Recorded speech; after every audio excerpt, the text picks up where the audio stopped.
तर मित्रांनो नमस्कार. चला आजचा आपला ब्लॉग कसा आहे बघू.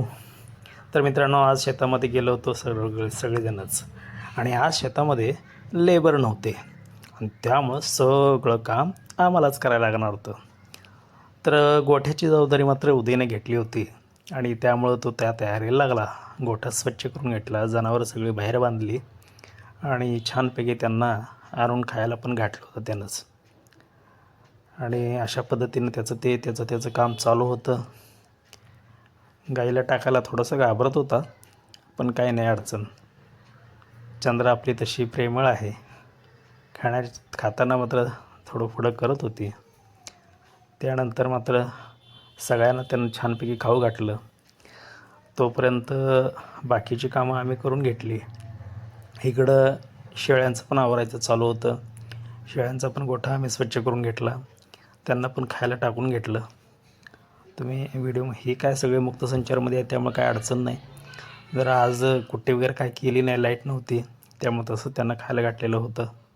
अशा पद्धतीनं पूर्ण जरा पसरून टाकलं. ऊन पडलं होतं त्यामुळे चांगल्या पद्धतीने खातील असं वाटलं. तोपर्यंत शेळ्यांचं पण इकडं चारा टाकून घेतला आणि मग मात्र लागलो बागेचं पूर्णपणे खोड धुवून घ्यायला. मिलीबग या रोगासाठी त्याची पूर्वतयारी म्हणून आता एकदा पूर्णपणे ते खोड आणि वलांड धुवून घ्यावे लागतात. मग अशा पद्धतीनं आम्ही तयारी आज केली होती. 2 दिवस सुट्टी होती त्यामुळं पूर्ण बाग धुवून काढायचाच विचार करून केला होता आणि त्या पद्धतीनेच आम्ही तयारी केली होती. तर उदयनं पुन्हा ट्रॅक्टरची जबाबदारी घेतली होती आणि मग मात्र आम्ही त्या कामाला लागलो. तर पूर्णपणे 2 गण आणि आमच्या सौभाग्यवती. खरं तर आज वटसावित्रीचा दिवस होता, पण कुठली पूजा काय, आपल्याला शेतात मदत हीच तिची पूजा, वटपूजा म्हणायची.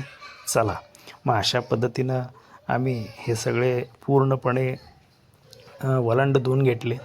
उदयनं मात्र छान ट्रॅक्टरचं काम केलं आणि चांगल्या पद्धतीची मदत पण झाली आम्हाला. खूप बरं वाटलं. चला धन्यवाद.